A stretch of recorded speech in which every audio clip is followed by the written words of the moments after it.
Is the new Crown Signia a get it or skip it vehicle? We're showcasing the 2025 Toyota Crown Signia XLE in black. This is all new, a wagon variant that gives us another Crown name, so you don't have to settle for the sedan slash SUV. You can go this route. You'll get better clearance, performance, but less MPGs. I'm Anthony from Hawkeye Rides. I'm going to throw in some pros and cons. Compare this against the competition to see if it is a get it or skip it vehicle.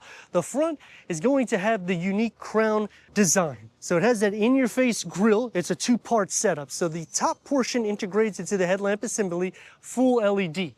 Now the difference between XLE and Limited, because you have two trims to choose from.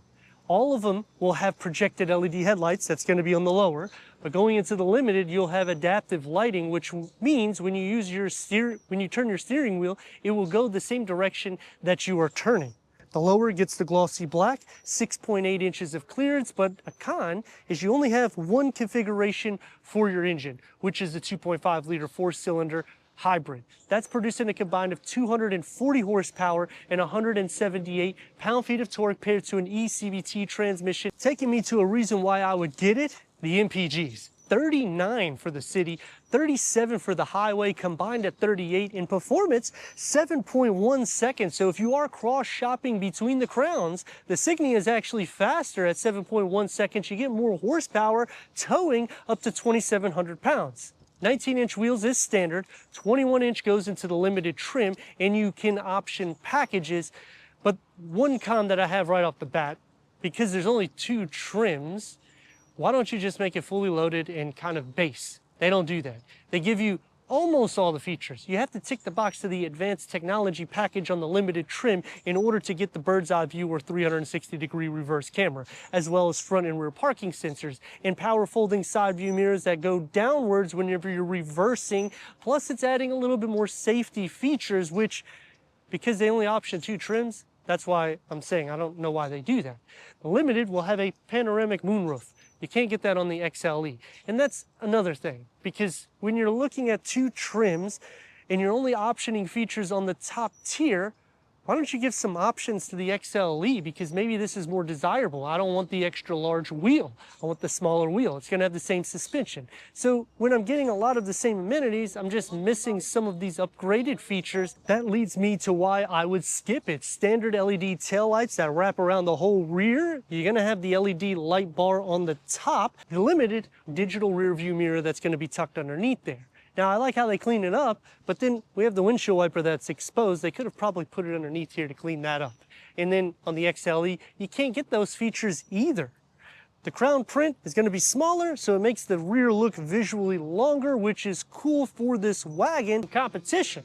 You're going to have to start going into premium vehicles or luxury like Volvo, because Mazda is going to be too small to compete with this, and Volvo is going to have a lot more performance than this. It's also going to sit a little bit lower for their wagon setup, where this sits up a little bit higher. So there's some pros and cons there, but you wouldn't compete against BMW, Audi, and Mercedes. Honda, Hyundai, and Kia don't have a variant that can compete with this, and going against Genesis, the same thing. So this actually puts itself in a different segment. But the problem that I have is when you're looking at the two trims, you're at around $7,000 to $9,000 difference, and you still have to add features on the Limited trim. Just give me one trim. Let me choose the features. Power liftgate, which is standard, and 25.8 cubic feet of storage with bag holders on the side. Underneath the floor, receives a spare tire and a little bit of storage. This is the best part. It's a wagon, and look what they do. They give you easy, so you can fold it down flat at a 40-60 split to maximize the cargo to 68.8 cubic feet. Another twist that they do is you can fold this out all the way so it makes more of a flat floor, or you can just do this to cover up the back of the front seats. The key fob to the Crown Signia.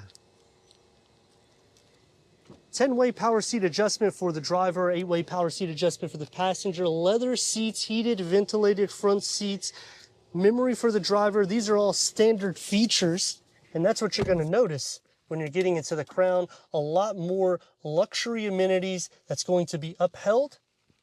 Let's fire it up.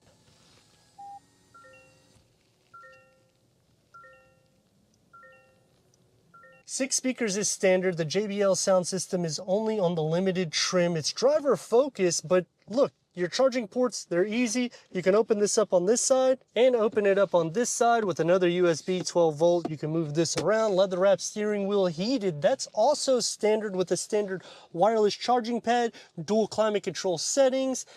We have wireless Apple CarPlay, wireless Android Auto, Sirius XM, AM, FM, streaming Bluetooth audio, Wi-Fi hotspot. And with this new technology, you also have, hey Toyota,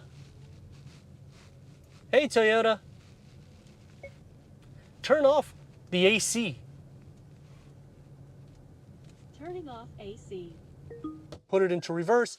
You get a reverse camera whenever I put it in, and it doesn't cover up the full screen, so this is definitely a con to me. You cannot option the 360-degree reverse camera, which would have the view button right here for the bird's eye view, a flat dash, but they do some little twist to it, keeping the Crown involved. Power folding side view mirrors, that's standard on all trims, but to have it where the mirrors go down when you're reversing, you have to go into the limited trim. Leg space, not going to have anything compromised here. Same thing with headroom, and you do not receive a moonroof or a pano. The only way you can get a pano moonroof is going into the limited, as well as a digital rear view mirror there. This is the auto dimming rear view mirror with the home link, and we have this dash cam, which I think it's cool that the dealerships are doing that. It's a 12.3 digital reader that can be configurable, and it can save in 3 different settings. But a con to me ultimately is it takes a long time to go through all this. I don't want to go through the settings. I just want to change out the way it looks. So I got to push and hold this OK button. When I finally get to it, now I can change it to the map. I can change over onto the left side or the right bank. So it just could be a little bit more polished off there. You still have some physical buttons, so that's a good thing. And the same thing for the sound system, door panel and dash configuring together. And it's only soft where it really needs to be, one touch up and down for the windows with a medium-sized storage pocket and a beverage holder carved out. For the back seat, this is the opening that you have to fit 2 more with the cup holders and armrest down, 2 USB-C ports, air vents, storage behind both of the front seats. You do not get any manual sunshades. Now, I kind of wish they had that for the limited, but they don't. Soft to touch where it needs to be. Heated rear seats is standard, and look at the storage that you have. They do a pretty decent job carving it out, and the same thing with the leg space, and that's with me driving in that position. Headroom is more optimal without the pano. Sliding into the center, you can share feet space, or you can put your feet up here, but then your knees are going to be sitting in the air, so I don't recommend that. Even when you sit this way, the same thing, because look at the way the seats are. This actually bulges out more so than it does on the side. But headroom, more than enough. Leg, butt, and shoulder space, the same thing.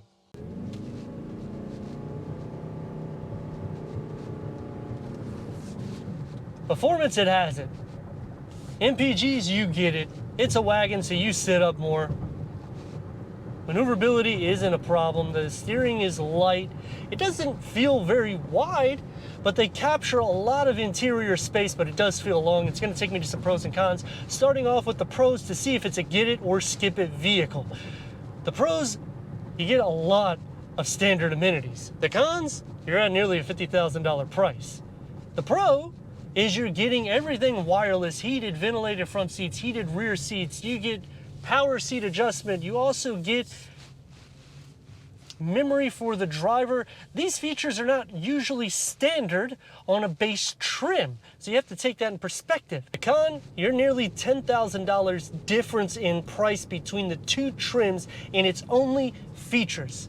Toyota, that's the reason why I would skip it. Why would you do that? And in some cases, people may not want 21-inch wheels. They may want the 19-inch because it does drive a little bit more smooth. It's not a huge difference. The suspension is the same. They don't give you a performance variant. So there's a few things that they do need to polish, similar to the Crown when they first came out with it, in which now you have 4 different trims. You have a Nightshade Edition this year, but you also have a performance variant, and it's also an SUV and a sedan. So why are we making a vehicle that's competing with the Crown? Is it because people really want a wagon that much? I mean, let me know your thoughts about that in the comments. And if I was looking at a wagon, I probably would go to a more performance variant vehicle, because at 50 grand, you're starting to unlock those vehicles. BMW, Audi, Mercedes, you're almost at their money. But you're in a Toyota and you're losing service. So that's definitely a reason why I would skip it. In competition, it's hard. The Crown kind of puts itself in a different segment because really it should be going against things like Mazda, Honda, Kia, Hyundai, but it really doesn't. Mazda's gonna be too small. So it kind of puts it now into Volvo territory, which is almost the same amount of money as the Germans.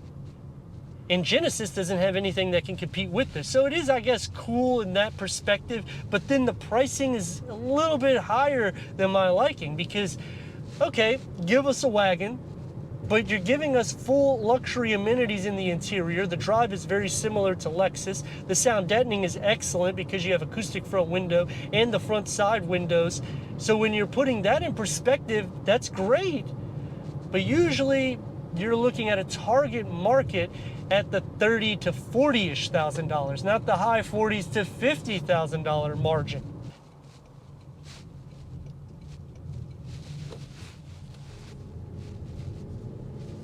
So it almost gives it a hard miss when you're looking to say, is it worth going this route? But then my question would be, why don't you just turn the Crown sedan into a hatch, and that would completely eliminate the problem. But let me know your thoughts in the comments. And if you're new to the channel, consider subscribing. Check out the next video, membership, live streams, merchandise, website, TikTok, and Instagram. Leave a comment and a like. And I'd like to thank Ghetto Stadium Toyota for giving us this 2025 Toyota Signia XLE for our car review.